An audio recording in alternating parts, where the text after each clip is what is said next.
What's up, everybody? Welcome back to the Martian and Ozzy podcast. This week, we're going to be talking about the UFC London card going down this weekend, July 22nd, from the O2 Arena in London, England, headlined by Tom Aspinall versus Marcin Tybura. Big 15-fight card going down in the UK this weekend. I'm joined by my co-host, as always, Ozzy. How we doing this week, my man?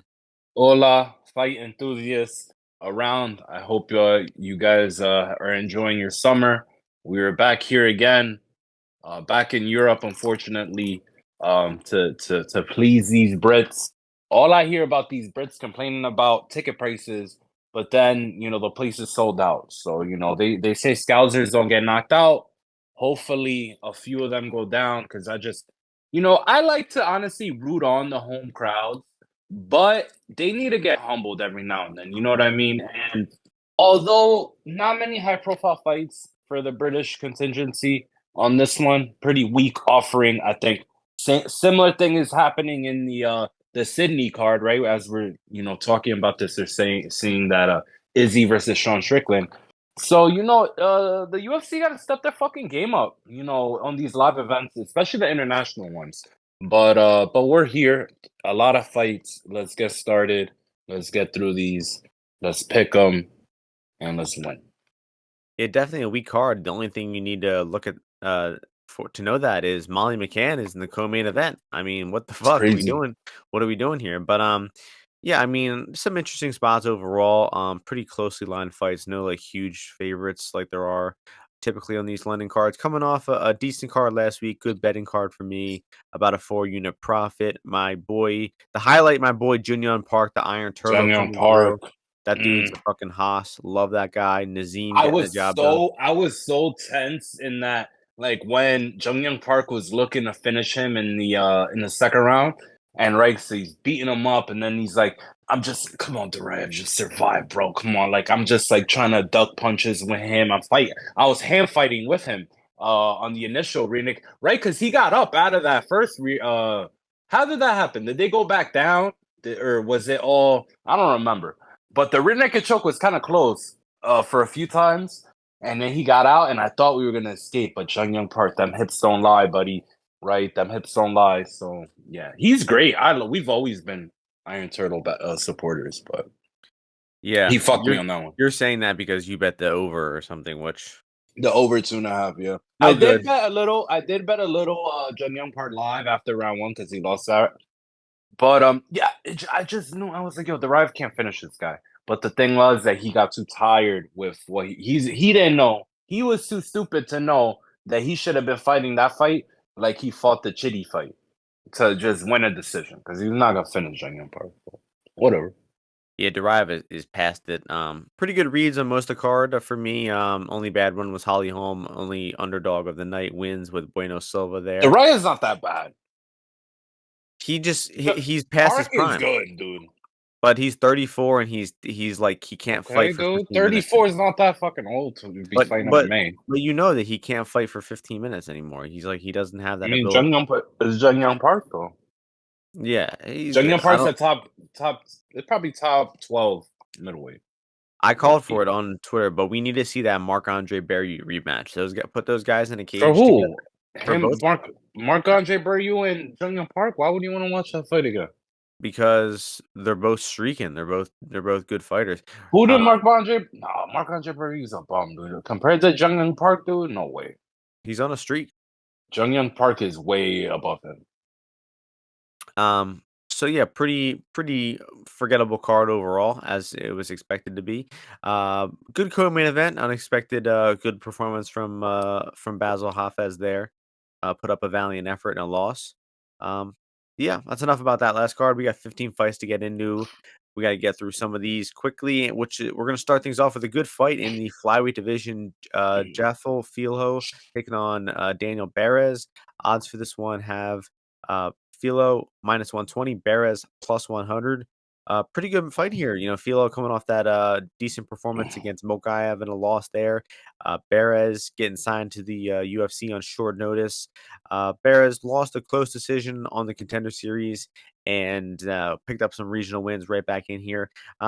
This fight I think is kind of appropriately a very closely lined fight. I could see either guy winning the striking or grappling here. I think both have a susceptibility to being taken down.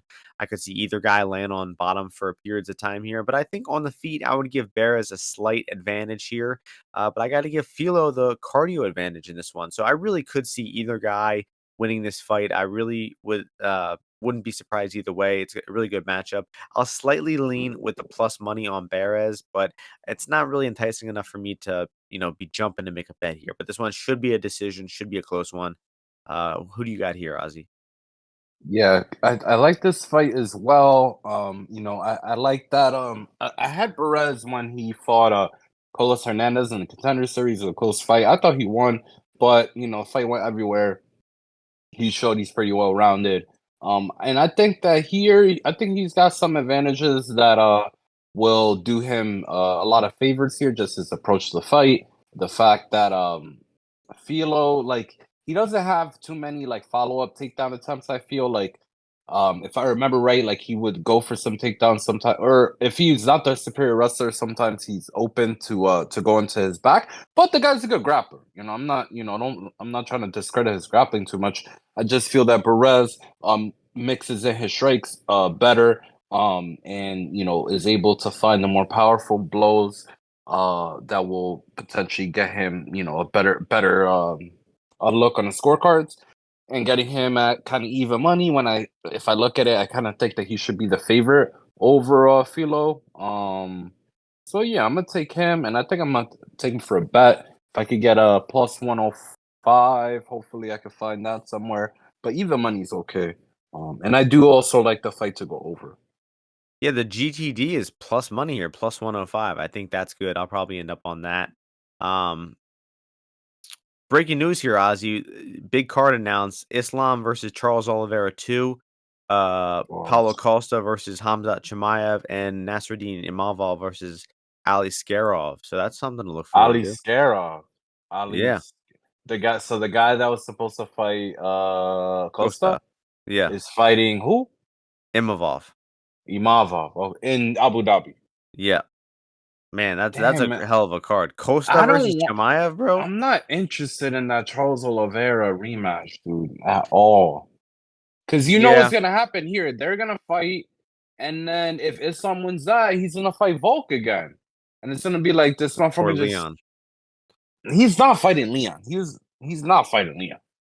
I don't He's know. not going up to 170. Yeah, it doesn't seem like he would risk it, but He's not going up to 170, bro. that's The something. Russians are Martian risk averse. That is Look at the true. war, bro. Look at the war. I don't know that. I think that would be the opposite, but yeah, historically, yes. Dagestani's risk adverse. But They didn't even want to be a part of the war. Sources say. getting away from the boring stuff like Costa versus Chimaev. Let's get back to this card. We got Bruna Brazil taking on Shauna Yeah. Bannon in the women's flyweight or strawweight division. Odds for this one: Brazil minus 150, Bannon plus 130. Hard hitting matchup here. Who you got here? Hard hitting analysis. I'm gonna take the blonde from the UK, Bannon. Now, I just think Bannon is gonna be well. You see, like Bruna Brazil, I thought she was gonna be more. She looked aggressive to me in the contender fight, but what I'm thinking now, Martian, is that girl is just not good. Like it just like I just feel that with the energy that's sent me behind the UK girl, she I'm not gonna say she has a well-rounded skill set, but she's aware of fighting everywhere. Not totally green in every area.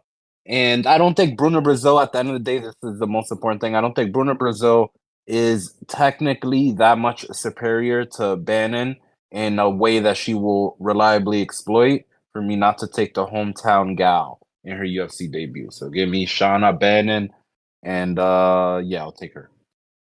Yeah, I don't disagree with too much of that. I mean, I didn't watch a ton of footage on Bannon. She doesn't look any good, but Brazil's nowhere near reliable enough to be laying any juice on. So, yeah, I mean, it seems like dog or pass. These are the type of fights where I feel like the debutante, you hometown fighter wins somehow. I think she looks no good on tape, but these are the type of fights. Although Started, she's gonna be the Bra- first UK fighter to fight, on the night. So that is true. And Brazil, but though has fought two 5-0 women in her past 3 fights and beat both of them, and she's fighting another 5-0 one here. So Narrative Nation might like and her that one. last two wins, you mean? Yes, exactly. Okay. Moving up to the lightweight division, we got Chris Duncan taking on Duncan-Ashmouz. Odds in this one: Duncan -145, Ashmouz +125. Um, Duncan coming off of a performance where he was endorsed by our own Ozzy, and he Mm. came through in that one. He Hmm. did, Against but you, head to head. I was not a believer. Yes, that is true. I Head was to not a head, head to believer. head. You Um, you you were a fader in fight. Let it out, put it all out we'll there, man. never forget the one judge scored that fight Morales 30 How the 27. fuck, dude? That's crazy, dude. That fight sucked though. That was the best fight. Horrible. But you were right. I mean, you said, yo, he'd been training with Grant Dawson and then he grappled to win, So Yep. Ashmouz is weird, man. I mean, he knocked out Patterson in that weird fight in his debut. I don't think we learned a ton about him in that fight. I really don't. And before that though, his regional fights, he looked like a decent grappler. I just don't know how this one's gonna play out, man. I really don't. I don't know who's gonna win the striking, who's gonna win the grappling. I think this fight has so many unknowns that I don't know what the fuck to think here. But all I know is Ashmouz is very small for lightweight, man. I mean, the guy's like says he's 5'9", but I think he's even smaller than that. So I don't know. I'll lean Duncan here, but I don't know enough about this one. Ozzy, you endorsing him again, or you hopping off the train? I got Chris Duncan, bro. I'm gonna ride with Chris Duncan. Now that the lines got inflated, I don't think I'll recommend too much. Maybe a bet. Maybe we look for a little bit of a live entry. Maybe you see like a first round is playing maybe a little close, and then you're hoping that maybe Chris Duncan could win it towards the end, or maybe starts getting his hands on him, or some. I don't know. I'll leave it up to other people. But yeah, I kind of just seen Chris Duncan in this fight. Obviously Ash moves kind of explosive, throws big shots, but a lot of his shots, like he throws like hooks. Chris Duncan, one, the motherfucker got a good chin for sure, no doubt about it. But also, in the last fight against Morales, he at least was having his hands, by his face, right? Which is an improvement for him. If you saw the Charlie Campbell fight where he was just eating bombs like straight to the chin. So he had his hands up a bit more, which I like to see. And then, dude, you just like Chris Duncan, he just has a high floor, dude. The guy's consistent. He's gonna stick to a game plan. He has a crazy desire to win, dude. Like he really wants his MMA shit to work out, which I respect. But as funny as to say when I'm saying that, like the guy is gonna follow the game plan. So if the game plan is, oh, Mike Brown's telling him do this, that, jab and then fucking shoot or whatever the fuck, he's gonna do it. So I want to go with him. But I will say Ashmove, he does train with the K Dojo crew, who always have some, ridiculous, things going on right there. Crazy strikers mixing in the grappling and stuff like that. But I will also tell you guys, I fought a K Dojo guy and he was submitted. So maybe I submitted him. So maybe look into Chris Duncan by submission. Shout out. Me. The GTD is +160 here. I think this one could go the distance. I It mean, could, but then you were saying the guy's small, so But you Duncan know. I don't think he's much of a submission guy. Like in that fight against Morales, I don't think he was ever close, right? He was kind of just like stalling against the cage, and I'm gonna call Chris Duncan arm triangle. I like GTD here, man. Like you said, Duncan's No, no, it's durable. fine. Yeah, it's fine. Yeah, plus Hmm. 160. That seems good.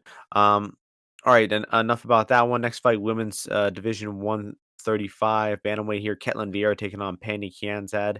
Odds for this one, Vieira -140, Kianzad +120. Odds coming in a lot here. Who you got in this one? A lot of line movement. Cannot say I expected this week. Although, people traditionally do take these, plus money on these, females, and we're advocates for that. But one thing we don't have here, we don't have the grappling advantage with the Swede, Penny Kianzad. And let me remind you what I said last about her brother Guram a few weeks ago. I'm not trusting this Swedish contingency, right? To Latifi, he lost his fucking fight, and then the fight before that, he had Staff. right? He had staff when he beat who's that guy that he beat before this one? I don't Olenek. know. Olenek. When he fought Olenek, he had staff. So, he had that, Guram just I don't know, not looking great to me. Penny though, she does it, first, most of her offense or a lot of her offense comes to these calf kicks, doesn't have that much power, right? Obviously, she throws a lot of, straight shots down the pipe. I just feel that she could get tripped here, to the ground. And Catlin is one of the rare women that is actually a good back taker. She actually knows how to take the back and do some kind of control. I don't really want to invest in it. I could see why, Penny 180 is, probably pretty good. But at this point, at minus 140, if it goes under 140, I definitely think there's value on Vieira.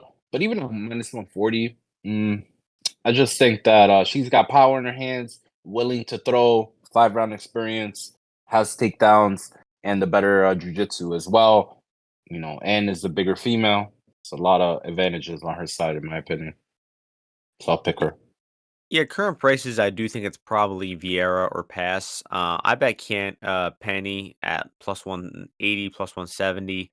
And there I think it's better because, striking wise, I think that she will land and be throwing the better shots here. But then Vieira does have the takedown upside. She's got that more big moment upside. And she's got, inevitably the only grappling upside of the woman in this women's fight. So she's probably not. She's probably the side at under minus 150, but I liked Penny for a small bet at earlier prices.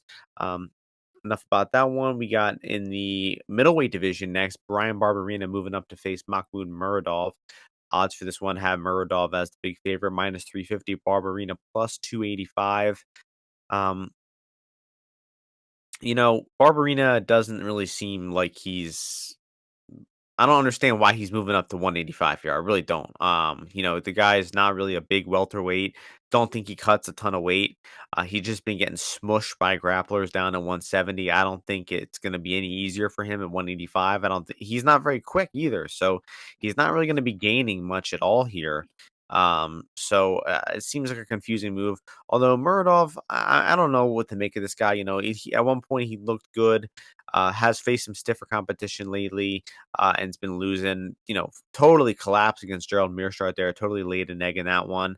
But I don't know. I'm kind of just revisiting some of this guy's fights. I don't think that he was ever that good to begin with. So I don't think minute to minute wise when they're striking with one another. I mean, I think Barberena is going to be throwing a lot of strikes, and that's what wins fights. So if he can avoid getting chinned and dropped here, which his chin should be better at 185, I think the striking will be competitive. And the easiest path I see for Muradov covering would be to mix in some takedowns here because Barberena sucks at defending takedowns, sucks at getting off his back. So I think overall Barberena is going to be live at 3-1, but will probably inevitably lose. So the pick is Barberena by decision. No, it's not. Okay. We don't do My picks. my pick. Really, you don't do you done doing picks? Damn, that's fucked up. My pick is gonna be Barberena by decision. It makes no sense at all, but other than the fact that I think Muradov, is gonna be able to take all his power. Maybe he'll get a takedown at some point, but I think this guy I don't like Muradov because the one thing is he's gonna be throwing. So this is how the fight's gonna go. Okay, guys. So Muradov is gonna be throwing just jab crosses, jab cross, leg kick, jab cross, leg kick, and then he's gonna be throwing these mid kicks and head kicks at Barberena. If Barberena could take any of those kicks, deal with the leg kick, the inside leg kick, or the body and head kick, then he'll have a good chance to win the fight. But the first round is not gonna be Barberena in his face. It's gonna be Muradov keeping him away, jabbing him, and leg kicking him. So that's why I just think this fight could go later. If Barberena could take any of those shots or respond to him or anything like that. But it's gonna take the motherfucker a while to get going. But I'm just thinking that it goes the distance is like even money. So it's not even you're not even getting paid that well. So but I think that's how the fight's gonna go and Barberena's gonna win a decision. Interesting. Yeah, I do. I kind of think this one might go under just because it'll be a high paced fight, and I don't know, not much finishing equity on Barberena. Not a big hitter at all. And shout out to one of our boys, Chad's one of his favorite fighter, Mahmoud-Muradov here. Oh, come Big on. fan of his pre UFC career. So shout out to our boy Chad and to Muradov there. We'll be moving up to the heavyweight division next. Mick Parkin taking on Jamal Pogues. Odds for this one have Pogues minus 162, Parkin plus 142. Um, I feel like people from around my area of Philly would love this fight for their last names, Pogues and Parkin. Like it very, very okay, Ozzy. What are you gonna pick and bet here? Thanks for that nice handoff, bro. Couldn't you're like the Patrick Mahomes of setups. So yeah, so this is a fight I did wager on, and I did take Jamal Pogues earlier. It was minus 145. I didn't get the best line. I think it got down to like minus 140. Speaking of Chad, Chad somehow said he got minus 135. Obviously, the guy's he's not a dog hunter, but he's a line hunter. So if there's a line, you got a line out there somewhere, Chad will hit it. Okay, you only got to call Chad; he'll clean up for you.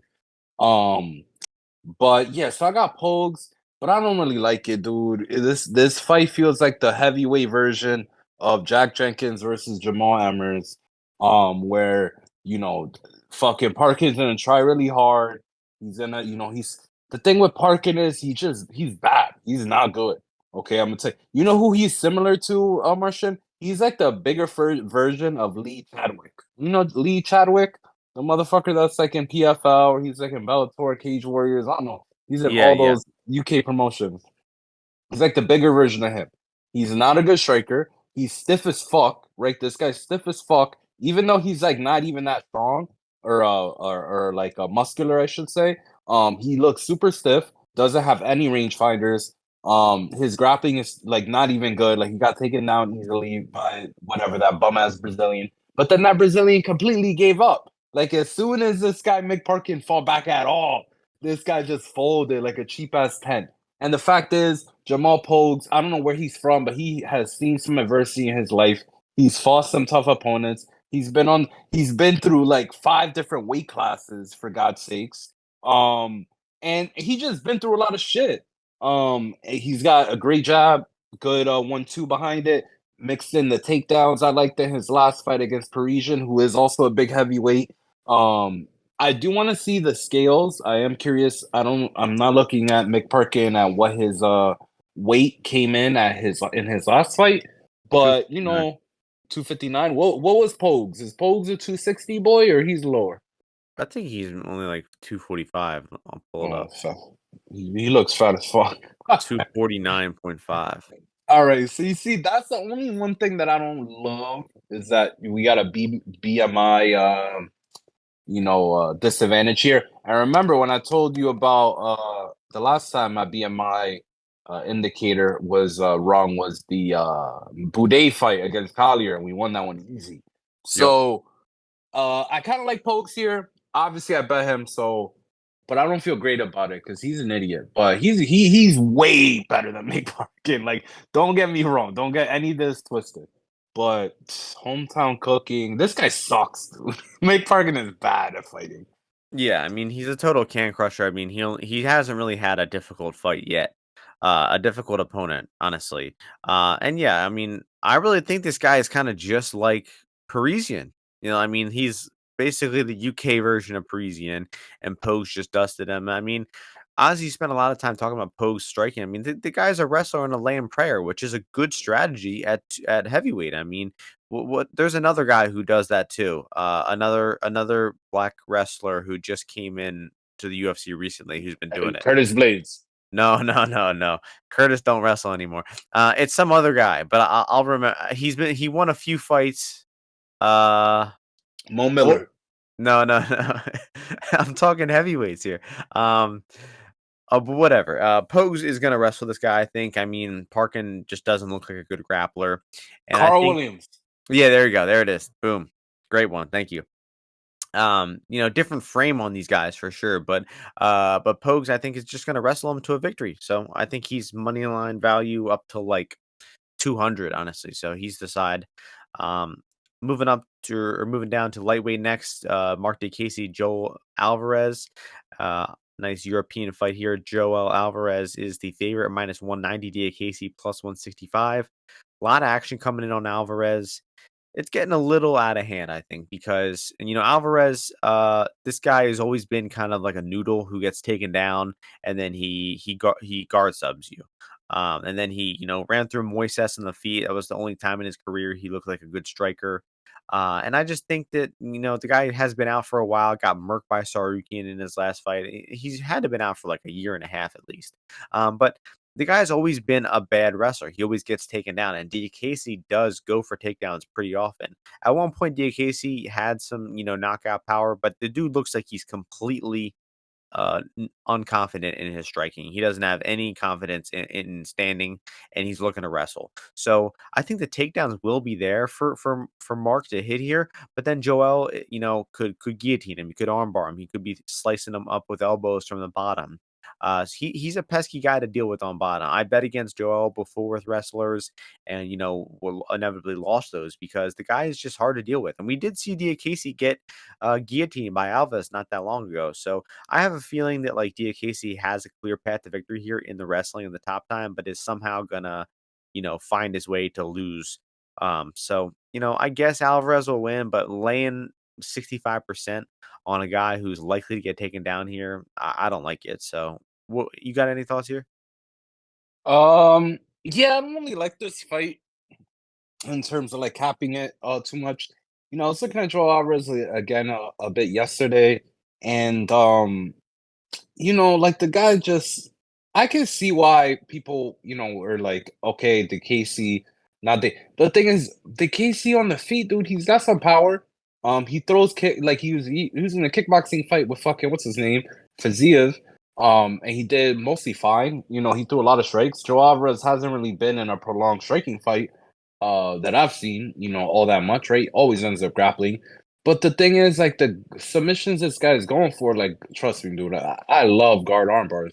But even the Casey, dude, like the Casey's so reluctant to do a lot of stuff that it's like it's hard to submit people who are not trying to get submitted.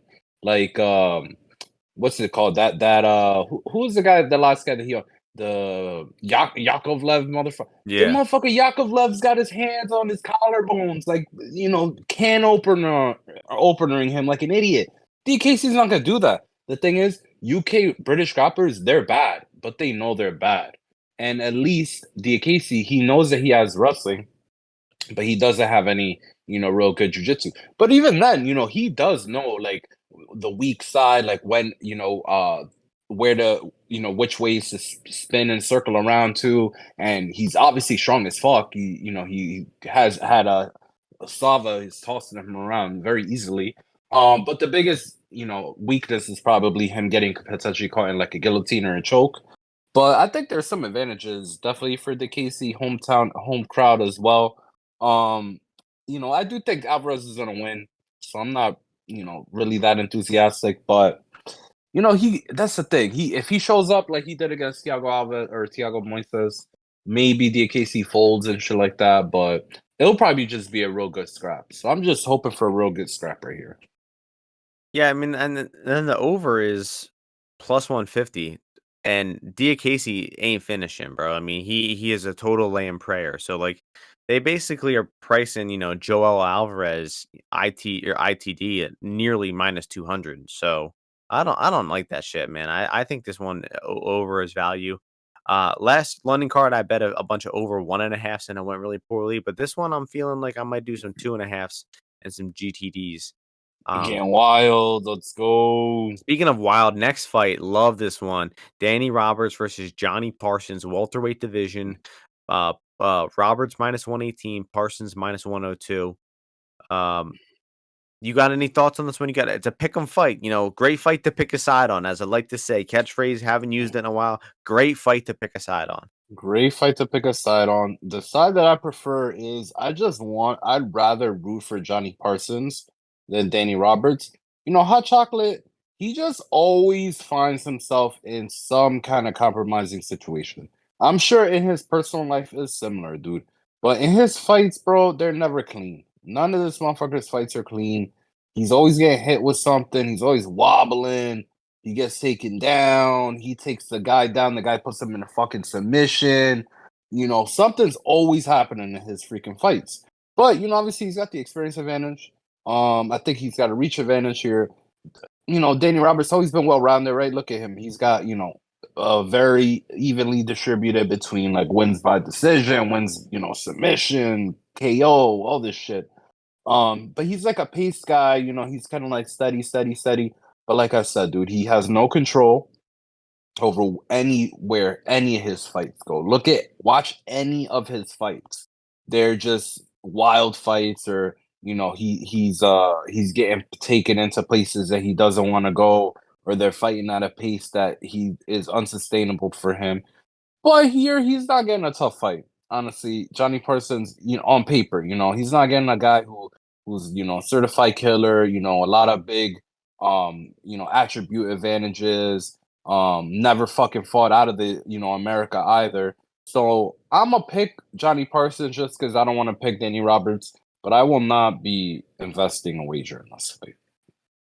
I have invested, and it is, kind of a typical Martian bet. I'm going with the red flag fighter with more proven UFC experience, and that is Danny Roberts here. Love the hot sauce, the hot chocolate man here. Um, and it's just because, Parsons. Let's just look at his career. I mean, that Solomon Renfro fight. Rewatched this week. I mean, he gets his ass kicked and dropped in round one. Round two, not much happens, and then he ends on bottom for 2 minutes, and, you Not think, much "Oh," happened. Much happened in that round, bro. and then he ends on bottom round 2. You know, seemed like he was for sure down 2-0, and then he somehow wins the 3rd by a little bit, and then the judges give him the 2nd round somehow too. I don't know, I thought that was a really, really lucky decision, and, he probably didn't even deserve to win it, probably doesn't deserve to be in the UFC. I don't and then where's he been for he must have been injured. Did he pop for steroids or something? I mean, the guy, oh, that's right. He's had concussion issues. He's had, like, repeated concussion issues or some shit. Seems like a pretty big red flag as well. And I just think this guy just hasn't fought, anybody good. He's been pretty inactive, over the past few years. Um, and then, Roberts, I think he's a pretty flawed fighter, but he's also decent at times. He's put together decent performances, got some decent southpaw striking, and I think the guy's defensive grappling is actually pretty good for a British guy. Don't expect it to come in here, but Parsons to me just looks bad on the feet. He's a bad defensive wrestler, and when Parsons gets taken down, he is flat on his back. He seems like he has no scrambling ability. Seems like he's been skipping wrestling practice and doesn't really know how to use the cage too well to wrestle or to get up. So I think if Roberts comes in here with a little bit of a game plan to mix in some takedowns, comes in shape, I think that he should be able to grind this guy out. I mean, he's Which one was your favorite Danny Roberts fight, Martian? I'm just oh, curious. Ramazan Ameev, my man Cash Bigley Mm. for me in that one, 275 underdog or some shit. Um, That was a yeah, great performance. Yeah. Oh, that was a horrible, but Imadaev was a cool one too. Knocked him out there. The guy's had some knockouts in the UFC. But he is old. He has looked worse for wear lately, so it's not if we're being honest, it's not a bet that I love for more than to win 1 unit. So, um, next fight, last fight on the prelims here, banger of a striking matchup in the bantamweight division. UK's own Davy Grant taking on Daniel Marcos. Odds for this one have Marcos as the favorite, -150, Grant +130. And this is a good matchup, man. It really is. I think Marcos has looked promising in his UFC career so far. Grant is, definitely on the tail end of his career.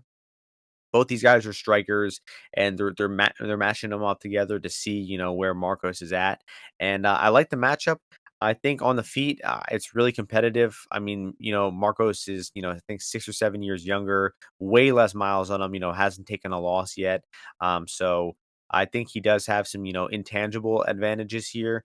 But then Davy Grant, so much more experienced. He's not a bad offensive wrestler. He could possibly mix in some takedowns here. And then on the feet, he's got that unorthodox style, but it somehow works. This guy has real good instincts, and he's just an experienced fighter. Only 19 pro fights in his career, but he just fights like a lot smarter than that. Um, and I gotta. I gotta go with Grant here from a betting perspective. I mean, plus 130. I mean, you're talking about laying juice against Davy Grant on a guy with 2 UFC fights, right? Or does he even have 2? I think no, he's got 1 UFC fight and 1 Contender Series fight, and neither of those guys were any good. Davy Grant's the best opponent he's fought in his career, and I just don't think that this guy is good or proven enough to be laying juice against the best opponent of his career. Tapology, for what it's worth, has Grant as the 19th best bantamweight in the world, while Marcos is the 69th, and Grant is the Nice. underdog. So, yeah, I got to go back to the well with Oh, also, they're putting Davey in England finally. This guy's been having bangers for years. The whole pandemic, he's been having bangers, and they've been kind of passing him over on these UK cards. They finally got him on a UK card here, and I think he's gonna get it done on his home turf. What about you? So, interesting fight here. Daniel Marcos didn't know too much about this guy. Obviously in that fight against Oliveira, he kind of whipped his ass there pretty bad. Pretty accurate, nice body strikes. But I don't know about this guy's ground game. Like against Brandon Lewis, there's some stuff in there. Like his instincts didn't look that bad. He's training with some good guys over here now. He's training, I think, in Miami, if I remember right. He is a 93 guy, but this is a tough fight, dude. This guy, he's going to Europe here, right, to fight Grant, who chucks hammers. He's not gonna be surprised, I think, by any of the spinning. This guy likes to throw some spinning strikes. He likes to do some, a few different things with the strikes.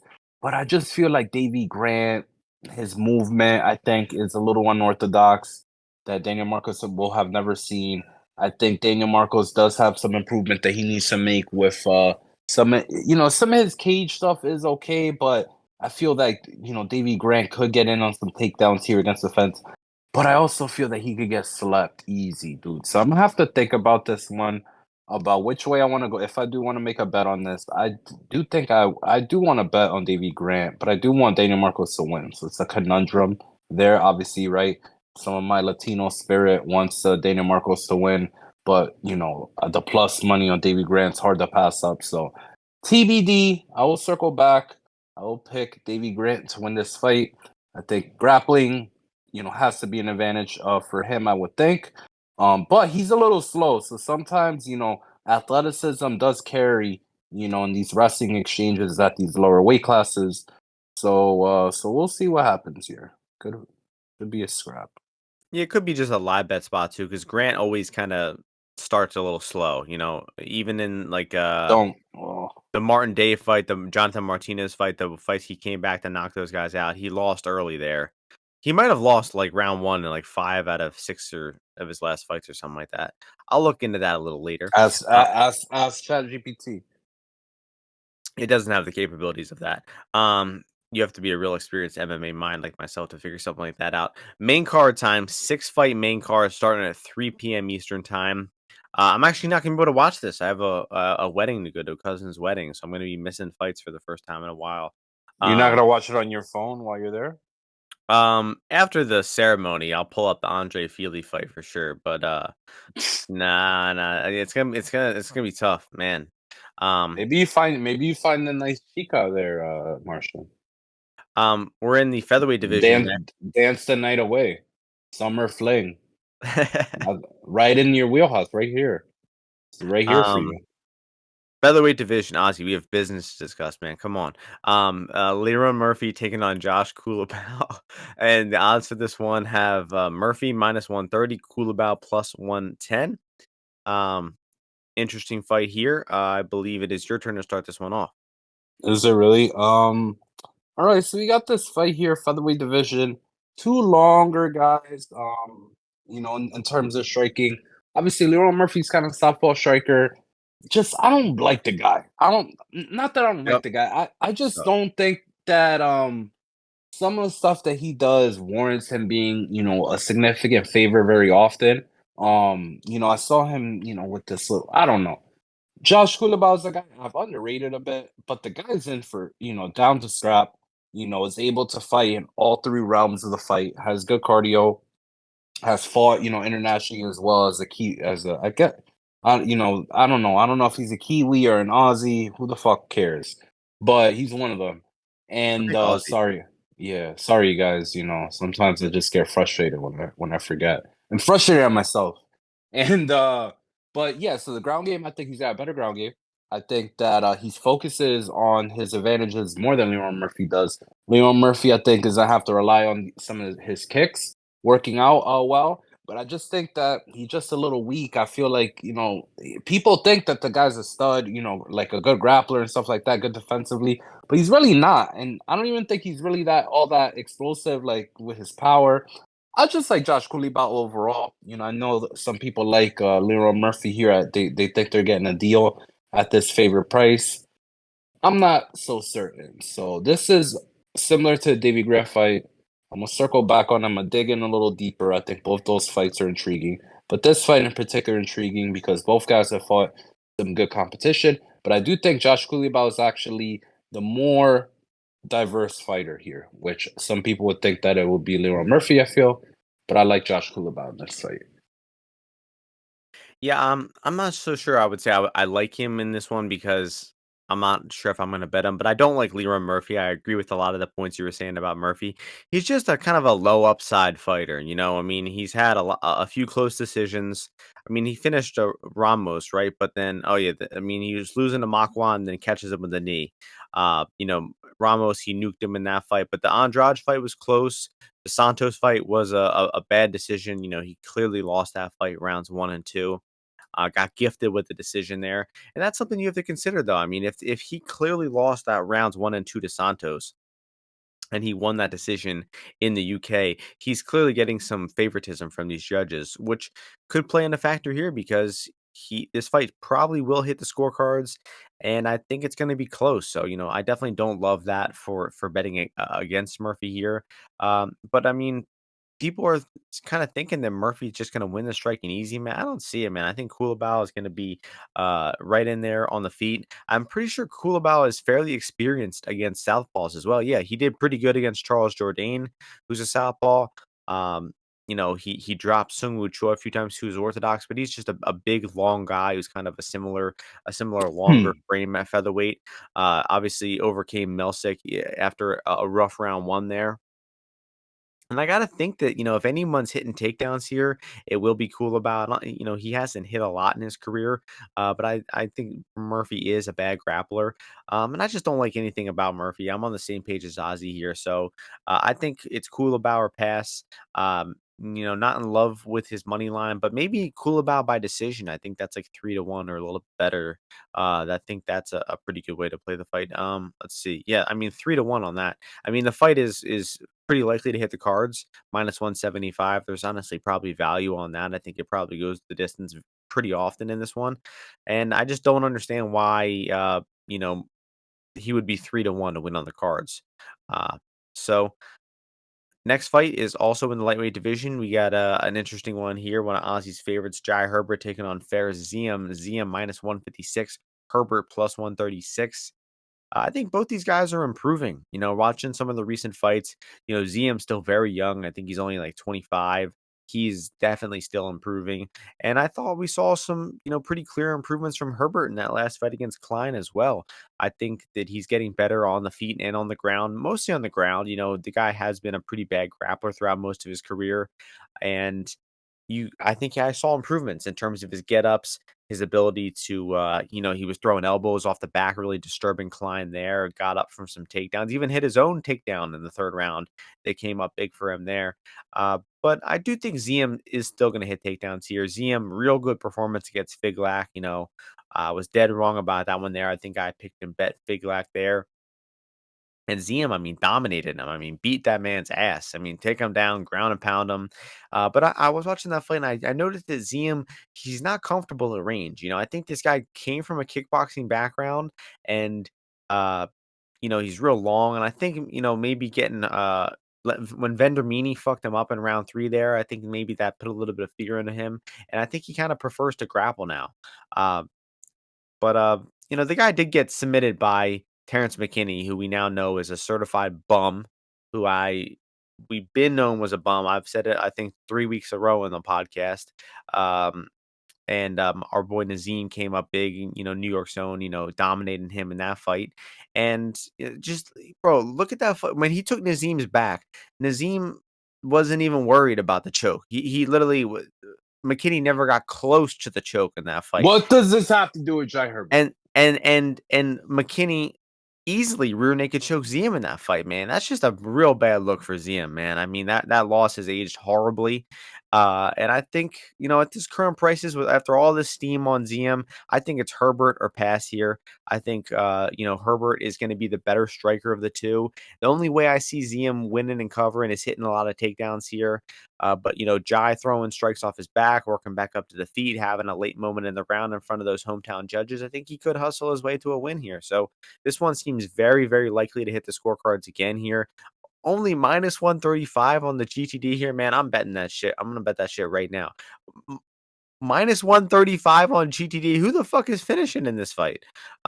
Anyway. Martian, you were just going off about how Ziam got finished so easily. Yeah, but Herbert can't submit anybody. Submitting so is what not, was the point of even bringing it up? it was just pathetic. It was pathetic. Okay. It really was. All right, were you done? I am done. Okay, cool. Yeah, so you got the Black Country Banger. Amazing nickname. I hope to see his media day, I think today or tomorrow. I'm definitely check that one out. But you got a fight here between rangy guys. Both are gonna be jabbing, at each other for sure. I think Ziam has the advantage with his kicks. But and he's probably gonna probably has the advantage also in the clinch, I feel, honestly. With the knees and stuff like that. Herbert will get off as well. But this fight is gonna be close. So I don't blame, I initially like Ziam. But I think that it's gonna be close enough with as well. Obviously, once again, being in the UK, not that bad. I could see why taking plus 130, 135 on Herbert maybe would be okay or something someone will want to do. But I do think that he does have a weakness with the wrestling. You saw, I mean, whatever. I don't even know half the shit that you were saying, Martian, about what he got fucked up. But Jai Herbert, you didn't mention anything about how bad Jai Herbert's grappling was against Moicano. Because Moicano's a good grappler, dude, but this guy was like insta bottom out. Like every time he was getting taken down, which is horrible. I don't care who the fuck I'm going against. Like Marcelo Garcia, I rolled with him a few times, and he wasn't insta mounting me. So ain't no way Renato Moicano should be insta mounting Jai Herbert off of a fucking double leg. So Moicano would mount you. Moicano would not mount me off a takedown. So what If was Moicano wanted the mount, he would get it. No, he would not. So what were we saying? So I'm gonna still pick Ziam to win just because I think he has the advantage with the grappling. But I could also see, in the third round, Jai Herbert just outwilling him. And if Jai Herbert doesn't get a calf kicked, he's actually a pretty good striker at range. So, should be a close fight. Ziam's a weasel though, so GTD should hit. Could hit. Did a little price shopping. It's minus 110 on FanDuel for this fight to go the distance, while it's as high as minus 165 on DraftKings. So I really like that. And I mean, that is a good point about the mount. I guess that seems like the only way this fight finishes is if Ziam is hitting takedowns. Herbert does give up passes and positions pretty easily. I could see the finish happening that way, but I mean, Ziam has he ever finished someone on the ground? Yeah, I mean, yes, before the UFC, but in the UFC, been a decision machine. So. Enough about that one. We are going along to the middleweight division, premier division in the UFC. Andre Muniz taking on Paul Craig. Craig moving down in weight here. Muniz is the favorite, minus 220, coming back with Craig at plus 185. And your turn to start this one off. Banger alert, 185 banger here. It's gonna be a great fight here. We got two big bulky middleweights, right? I can't wait to see that physique on Paul Craig when he unveils that 185 body. But the fact is the guy's gonna be on baby legs even more so now. His conditioning's gonna probably be shit. He's low at level athlete. So I think, now Andre Muniz is actually gonna have a cardio advantage, which he usually doesn't have. Slowed down big time against what's his name, got rear naked choked. But the thing with Paul Craig, dude, is even if Paul Craig has by some way grappling success, his control is horrible, dude. He is not gonna be able to hold on to Andre Muniz, control him in any way, shape, or form. I feel in this fight, like let's say they're in close, like they're in a clinch, they're in like a Paul Craig's got like a tie clinch. This guy Andre Muniz could easily bowl through him, get a double leg, take him down. Like honestly, Paul Craig is coming down in weight. Andre Muniz is still probably gonna be the bigger guy in the octagon. And then he's a southpaw as well, which I don't know if that's like a weakness for Paul Craig, but it don't matter which side you're throwing from when you're fighting Paul Craig, you're gonna land. So I think he's maybe just gonna land a wee bit more because he could throw from the left hand side. So I got Andre Muniz here. I think is fair. This is a fair line for him. So as long as he doesn't spontaneously combust, he keeps breathing, has both his lungs in working order. I think he should beat Paul Craig on Saturday night. I will pick him. Yep, I'm on the same page. Craig is a guy who wins his fights by submission, and he's just going against the guy with a way better jujitsu here. So it just seems like he's drawing really thin. Muniz did gas out horrendously in that last fight against Brendan Allen, but Allen is a really good functional grappler and fighter, and Paul Craig is neither of those things. He is neither a functional grappler or fighter. Everything about him is dysfunctional, actually. So, I mean, he does thrive in chaos, but I don't think the going down in weight is good for him here, and I just think this is a bad matchup for him. So I think Muniz here is still value, man. I just see it being real thin for Craig to get a victory here. So I would probably say Muniz closer to like minus 300 would be accurate. So I've got to bet on Muniz.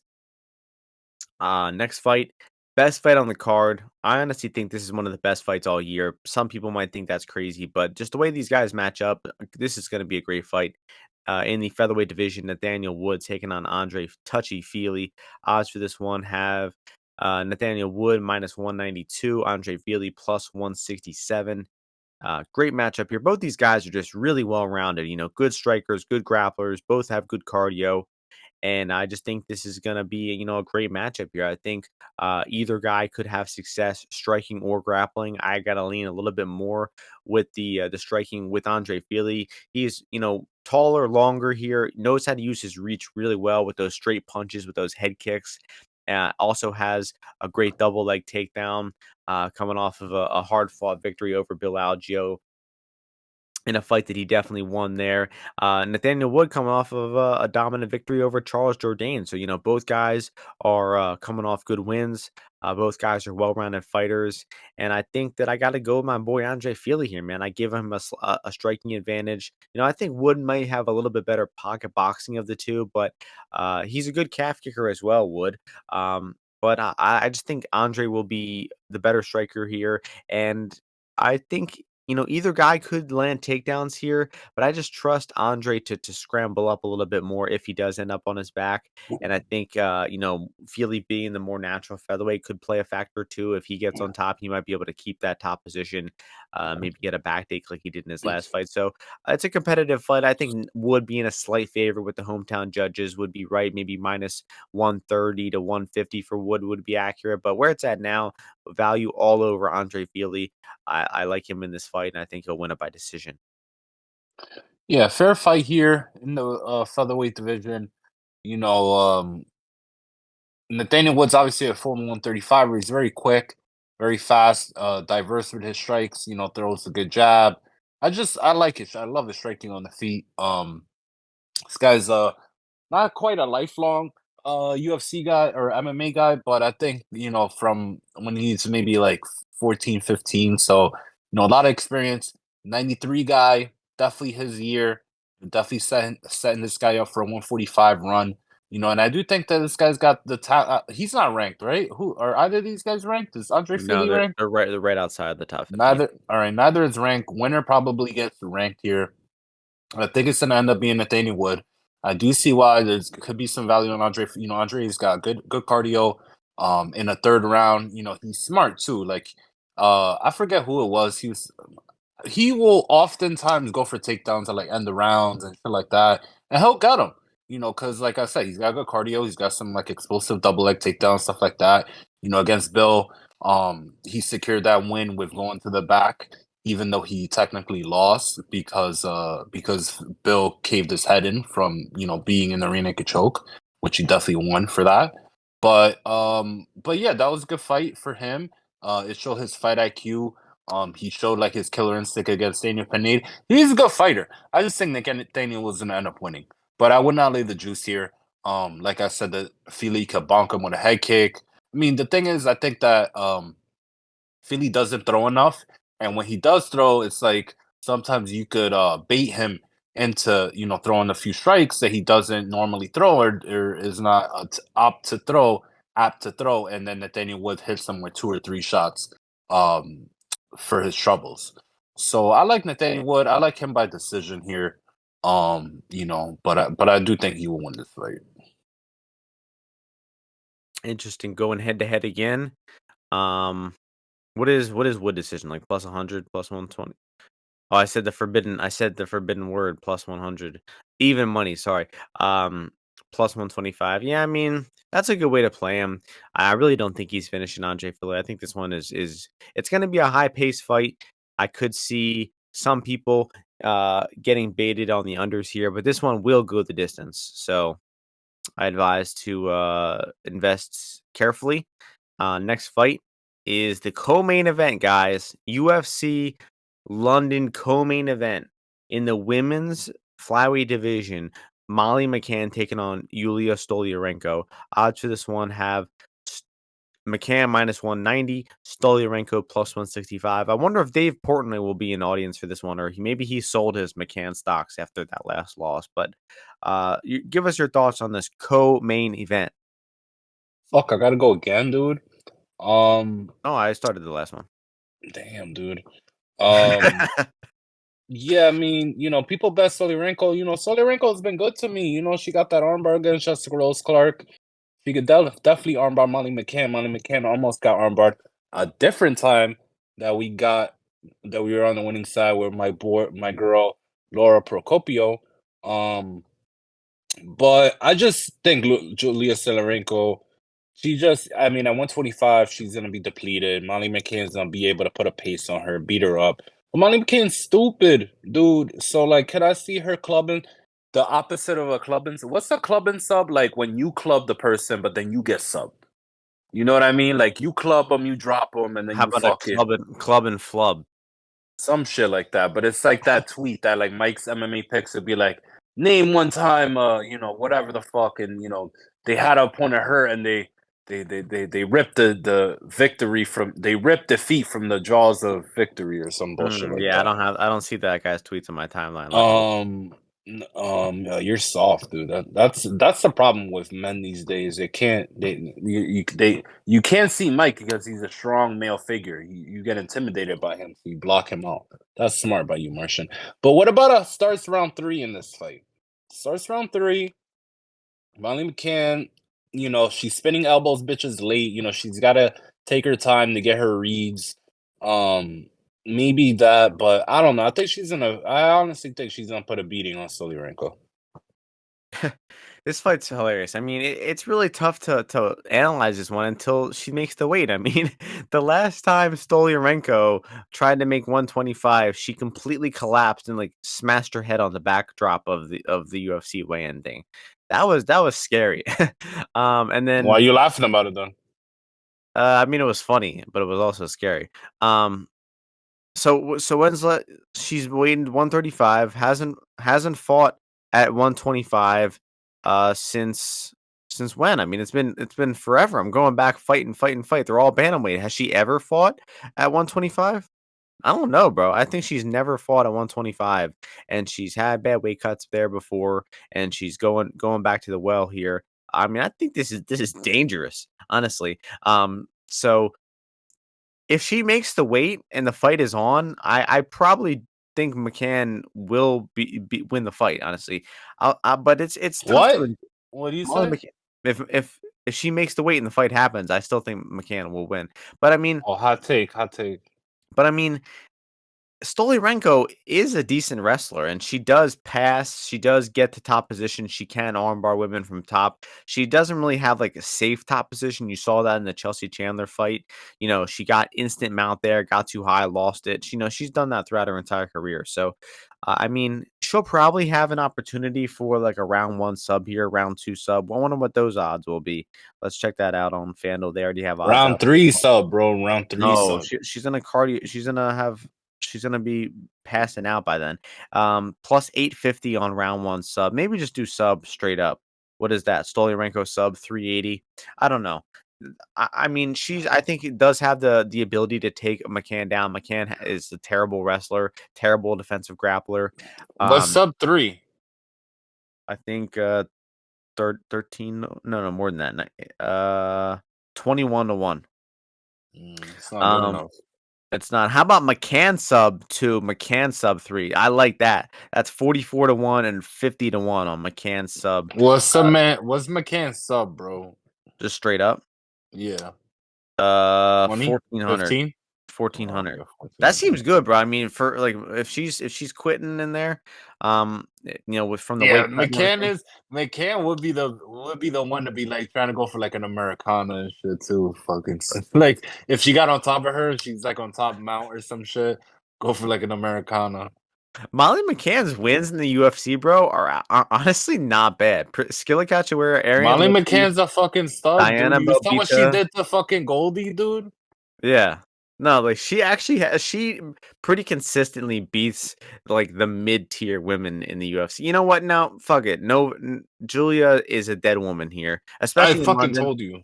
Yo, Yeah. Martian, what would you line, honestly, what would you line Molly versus like Macy Barber, bro? What do you line that? Oh, Macy like minus 300. 300? Yeah, at Oh, least. fuck. At least. Yo,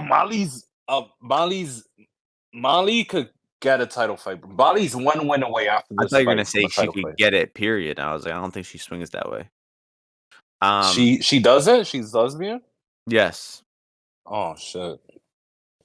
Yeah. I know Didn't you're gonna know your hopes are crushed. that. Dash crush. Main event time, 15th and final fight in the heavyweight division. Tom Aspinall coming back after that bad knee injury just 1 year ago, taking on the workhorse of the heavyweight division, Marcin Tybura. Tybura is the huge underdog here, plus 360. Aspinall is the favorite, minus 460. Ozzy and I very grateful to Tybura. He's made us a lot of money over the past few fights. I mean, Allegedly. in the pandemic era, bro, this guy's been a fucking gold mine. I mean, 6-1 in the pandemic era, only lost to Volkov. He starts a little slow. It takes a little bit to get warmed up, but after he gets hit a few times, he comes back in round two and starts whooping ass. I mean, he's done that time and time again.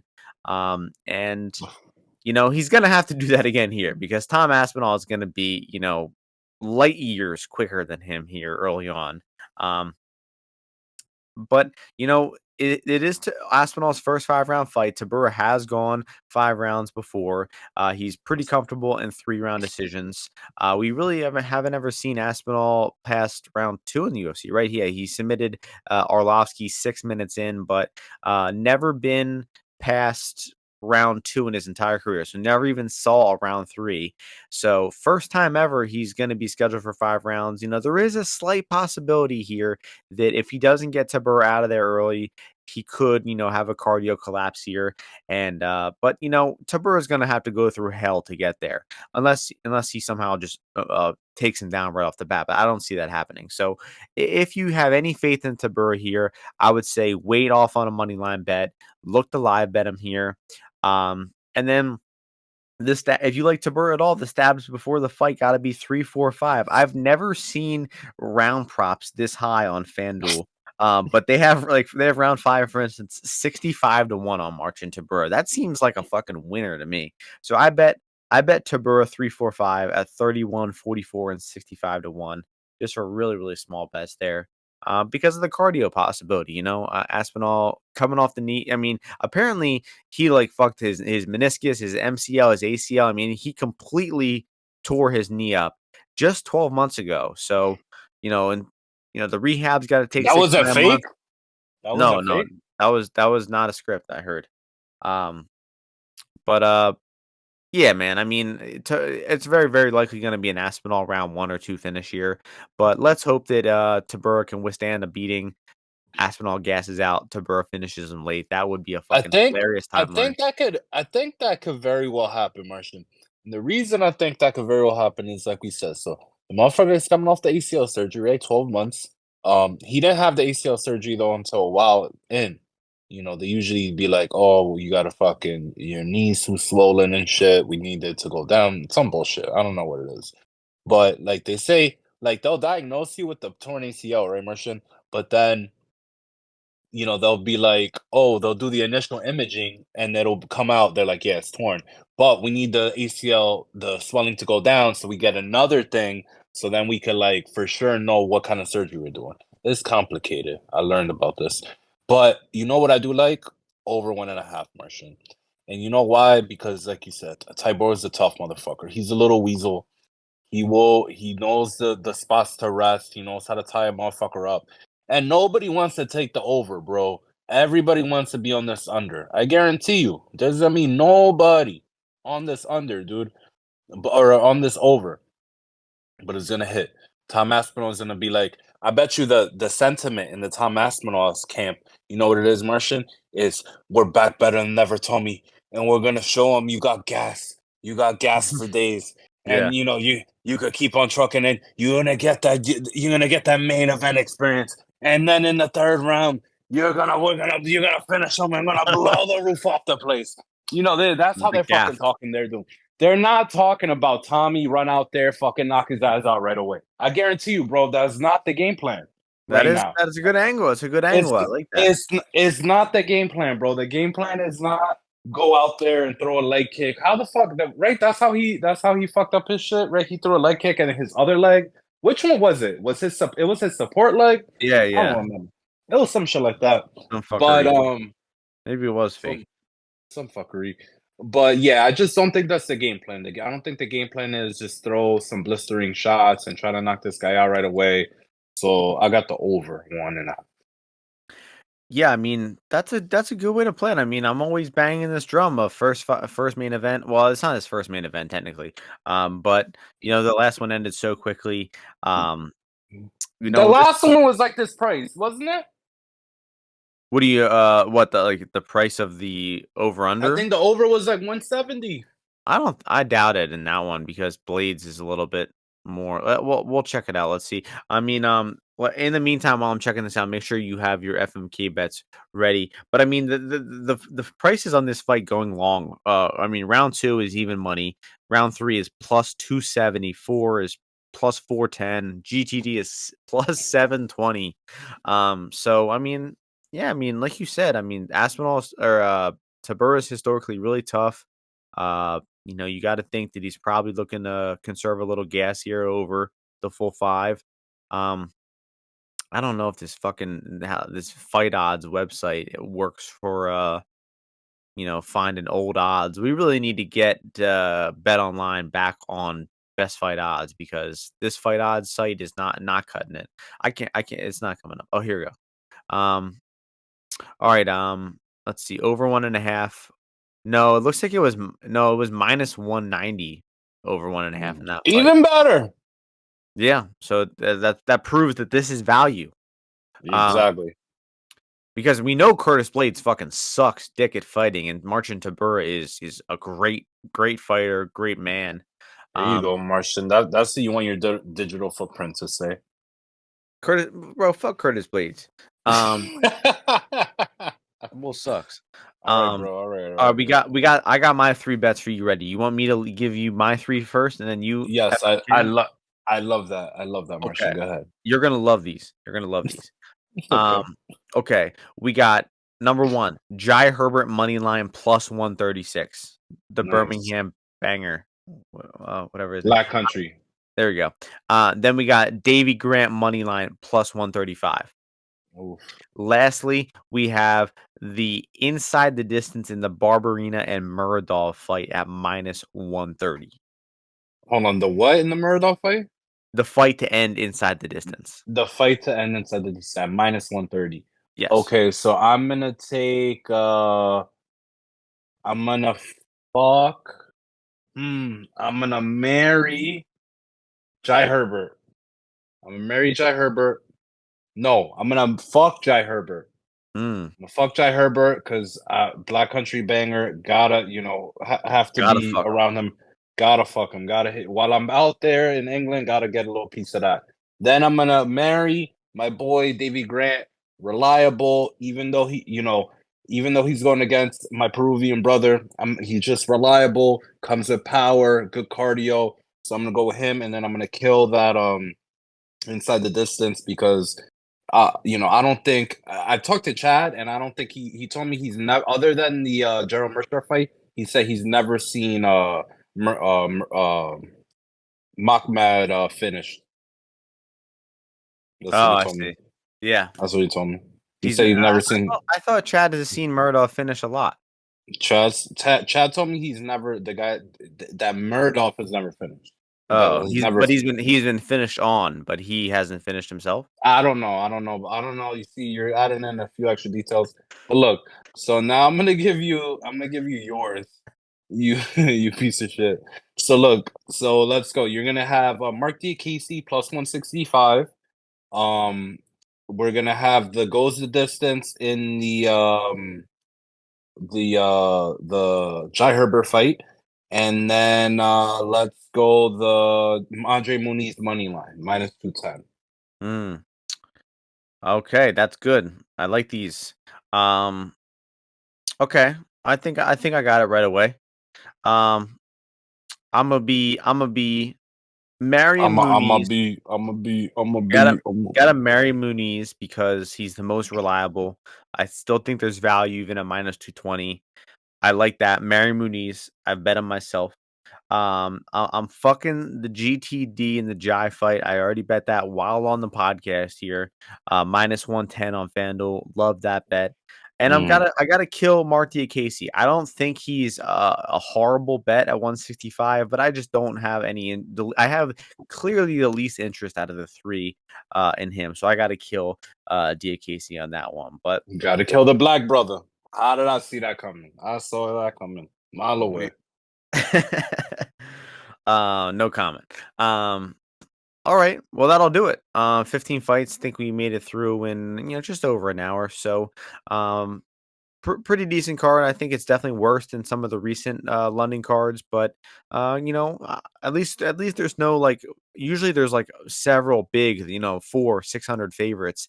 At least there's only two big favorites on the entire card. So it should be a fun night of fights.